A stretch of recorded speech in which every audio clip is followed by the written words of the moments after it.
こんにちは、みどりです。皆様お元気でお過ごしでしょうか？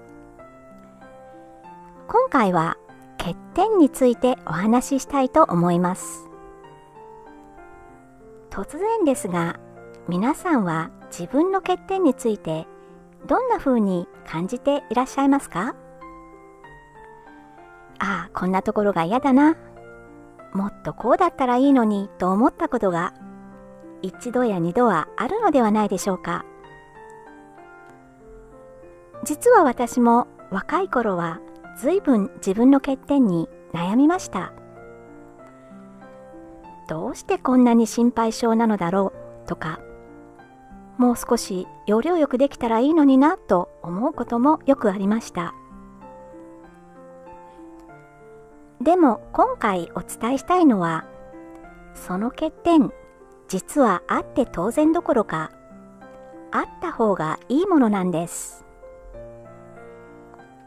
そんなまさかと思われるかもしれませんが、聞いていただければきっとご自分の欠点への見方が少し変わるかもしれません。今回は欠点があった方が良い理由を3つお話しします。まず1つ目の理由です。欠点があることで人と関わる余地が生まれるということです。ちょっと想像してみてください。何でも完璧にできて何一つ欠けたところがない人がいたとします。そういう人に対して周りの人は何か手伝おうかとか、力になれることがあればなんて思うでしょうか？なかなか思わないですよね。完璧な人にはもう何も入り込む余地がないのですから。でも逆にどこか不得意なことがあったり、少し抜けたところがある人だったらどうでしょう？ここなら私が力になれるかもと自然と手を差し伸べたくなりませんか？欠点というのはいわば人が入ってこられる扉のようなものなんです。どれほど優れた人でも一人でできることには限りがあります。でもお互いの足りないところを補い合えたら、一人では到底できなかったことでも力を合わせれば成し遂げられることもあるんです。自分が苦手なことを誰かに助けてもらって、今度は自分の得意なことでその人を支えます。そういう持ちつ持たれつの関係は欠点があるからこそ生まれやすくなるんです。考えてみれば、私たちは誰一人として完全に一人では生きていけないですよね。誰かと支え合いながら生きているから日々の生活が成り立っている。そう思えば自分の欠点を嘆く必要などどこにもないと思います。むしろ欠点があるからこそ人とつながれる。そう受け止めてみてはいかがでしょうか。さて、2つ目の理由に移りましょう。欠点と長所はコインの表と裏のようなものだということです。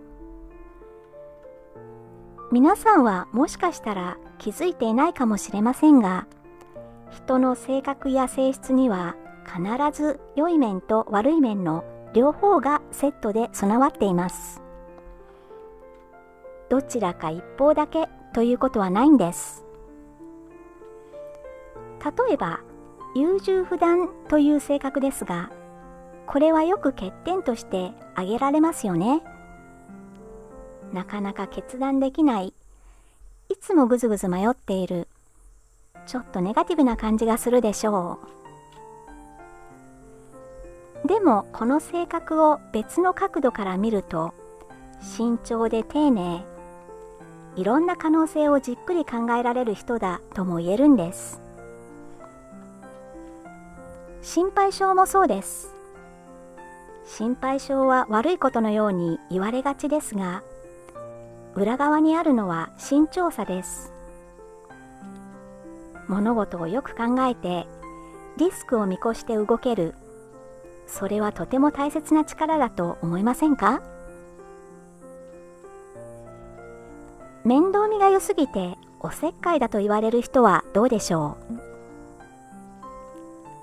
確かにそういう側面もあるかもしれませんが、それは人への気配りと思いやりが豊かだということでもあります。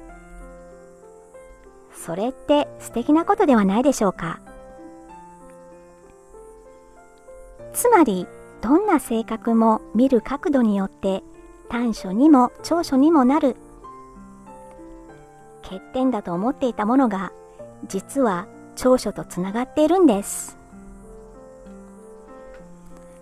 もしこの性格を直したいと思って欠点を取り除こうとしたとしたら、その時一緒に消えてしまうのは欠点だけではありません。その裏側にある長所まで一緒に手放してしまうことになるんです。それは少しもったいないことだと思いませんか？だから自分の欠点について考えるときには、この欠点の裏にはどんな長所が隠れているのだろうと、ぜひ問いかけてみてください。欠点ばかりに目を向けているうちは、なかなか自分を好きになれません。でもその裏の長所にも気づけると、ずいぶん気持ちが楽になるものです。そしてここで一つ提案があります。もし今の環境で欠点ばかりが目立つように感じているのなら、環境を変えてみることを考えてみてください。なぜかといえば、同じ性質でもいる場所によって欠点にもなれば強みにもなるからです。例えば、頑固で融通が利かないと言われる人は、協調性が求められる職場ではなかなか大変でしょう。でも一つのことを極める職人の世界や専門的な研究の分野では、そのこだわりの強さこそが質の高い仕事を生み出す武器になります。飽きっぽいという人も同様です。一つのことを長く続けるのが苦手。それは変化の激しい業界やクリエイティブな分野では、新しいものへの感度の高さとしてむしろ重宝されるでしょう。今の自分が欠点だらけに感じられるとしたら、もしかしたら今の環境が自分の性質に合っていないだけかもしれません。自分の性質を否定するより、それが生きる場所を探してみる。そういう発想の転換も時には必要だと思うんです。次に3つ目の理由をお話しします。欠点があることで人間味が生まれて愛されるポイントになるということです。皆さん振り返ってみてください。これまでの人生で心から好きだな、この人といると安心するなと思った人はどんな人でしたか？完璧で何一つ隙のない人だったでしょうか？おそらくそうではないと思います。むしろどこか抜けているところがあったり、苦手なことがあったり、少しおっちょこちょいだったりする人に、人はほっとしたり、親しみを感じたりするものです。完璧すぎる人というのは確かにすごいなぁと尊敬はします。でもどこか近寄りがたくて、一緒にいると少し緊張してしまう、そういうこともありませんか？